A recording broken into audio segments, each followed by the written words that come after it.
हमारा सबसे बड़ा दुश्मन कौन है? बोलो मेरी माँ। मन। और हमारा सबसे बड़ा दोस्त कौन है? मन। मन दुश्मन भी है और मन दोस्त भी है। बताओ कैसे? दोस्त और दुश्मन दोनों कैसे हो सकता है ये मन? बताओ मेरी माँ, पूछ रहा हूं मैं। ये बताओ मन दुश्मन कैसे? बोलो मेरी माँ। मैया फोन लगा के पूछ रही हो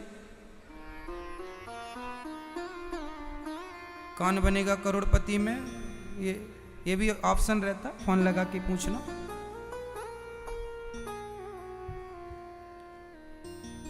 सुनो, बताइए हमारा मन हमारा दुश्मन कैसे है?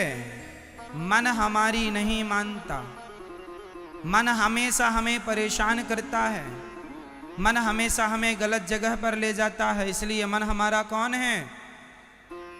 मन हमारे वश में नहीं है, इसलिए मन हमारा दुश्मन है। और यदि मन आपका आपके वश में हो जाए और मन आपके कहने से चले तो मन आपका सबसे बड़ा दोस्त है। ये मन ही मन एव मनुष्याणाम बंधनम मोक्ष कारणम। मन ही बंधन का कारण है और मन ही मोक्ष का कारण है। इसलिए कहता हूँ मन को भगवान में लगाना सीखो। संसार से मन को हटा लो और भगवान के श्री चरणों में मन को लगा लो। सही है? मन हमारा दोस्त भी है और मन हमारा, मन एक चाबी है। कौन सी चाबी? एक चाबी जो होती है ना वो ताले को बंद भी करती है और वही चाबी ताले को, ये मन चाबी है। यदि आपका मन संसार में लगा है, पत्नी पुत्र परिवार में, तो आपको ये बंधन में डालेगा। मन यदि आपका परिवार में लगा है तो मन क्या करेगा? आपको बंधन में, क्या करेगा? मन बंधन में डालेगा। आप बंधे हुए हैं। और यदि यही मन भगवान में लग गया तो यही मन आपका मोक्ष का कारण हो जाएगा। मन ही बांधता है, मन ही मोक्ष दिलाता है। मन जहां लगा है बस गलत जगह से हटाकर सही जगह लगाओ। ये चाबी है। इसी से तुम्हें भगवान भी मिलेंगे और इसी से तुम्हें नरक भी मिलेगा।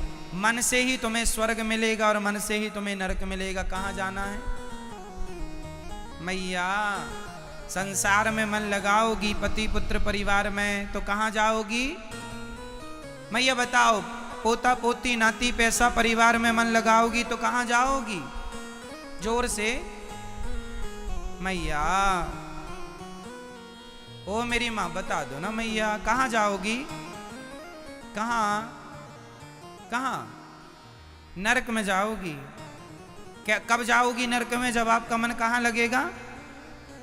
बेटा बेटी बहू महाराज हमारी बहू सुनती नहीं है। तो एक मैया ने हमसे कहा महाराज हमारी बहू सुनती नहीं है। हमने कहा बहरी है क्या? नहीं महाराज बहरी तो नहीं है, जो कहते हैं वो नहीं सुनती। तो अब तुम्हारी बहू ही नहीं, तुम भी तो नहीं सुन रही हो। कब से हम कह रहे हैं छोड़ो इन संसार के चक्करों से मन को हटाओ, लेकिन आप भी नहीं सुनने को तैयार हैं। आपको भी बहू की बातें लातें अच्छी लगती हैं, है ना? सही है?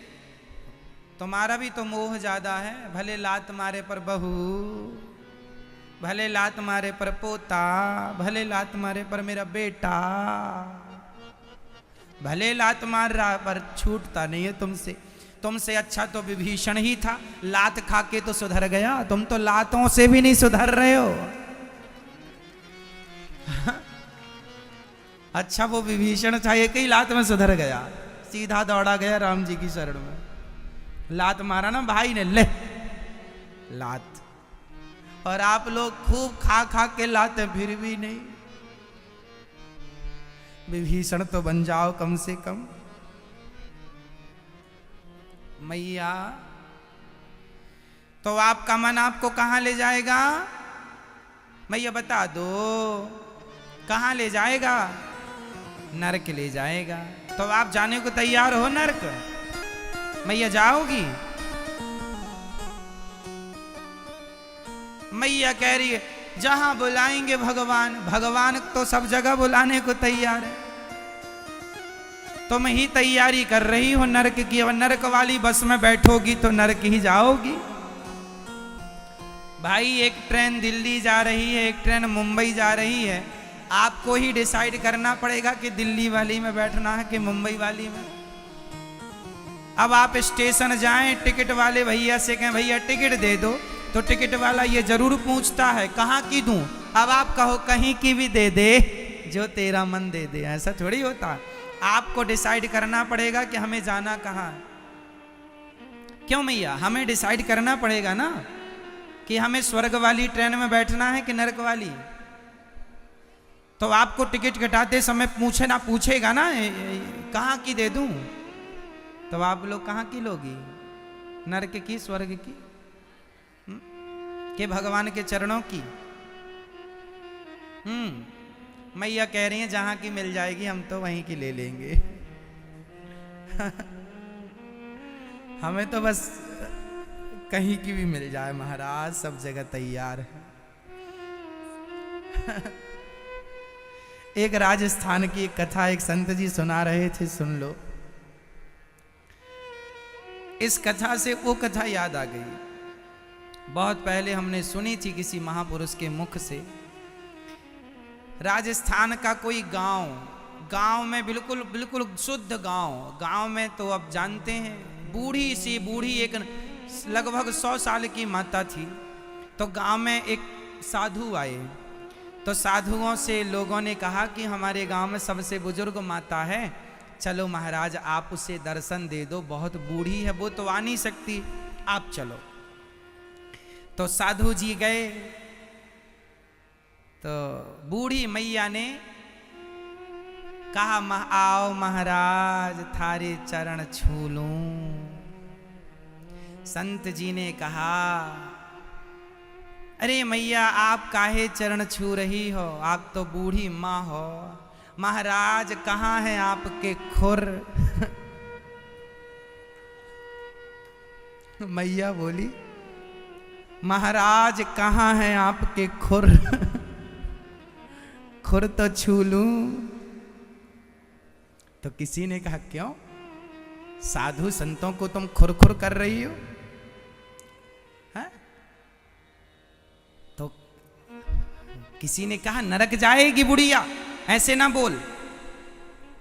तो मैया बोली महाराज हमारे कहाँ भाग के हम नरक जाएं, नरक तो आप जैसे महापुरुष जाएं, लाओ खुर दे दो।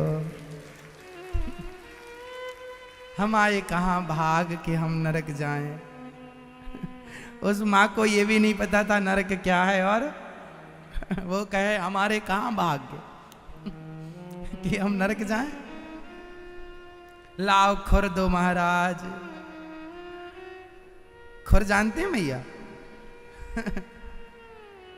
पांव को खुर भी कहते हैं, पर खुर जानवरों के होते हैं ना, पर सामान्य भाषा में कह देते हैं खुर कहाँ है। तो आप लोगों के पास अब 2 ऑप्शन है, एक तो नरक की गाड़ी पकड़ लो या स्वर्ग की पकड़ लो। यदि आप अपने मन को संसार में लटका के रखोगी मेरी माँ, तो नरक की कन्फर्म सीट मिलेगी आपको। और यदि स्वर्ग जाना है, भगवत धाम जाना है, तो फिर धीरे धीरे सबसे मोह ममता हटा लो और भगवान श्रीमन नारायण के चरणों में अपने मन को लगा लो। और जब मन लग जाएगा भगवान में, तो फिर आपके स्वर्ग जाने से, वैकुंठ जाने से, भगवत धाम जाने से कोई रोक नहीं सकता। ठीक है मेरी माँ? तो आज ही आपको कन्फर्म करना होगा, आज ही डिसाइड करना होगा कि आपको नरक जाना है कि स्वर्ग। आपको कहाँ जाना है?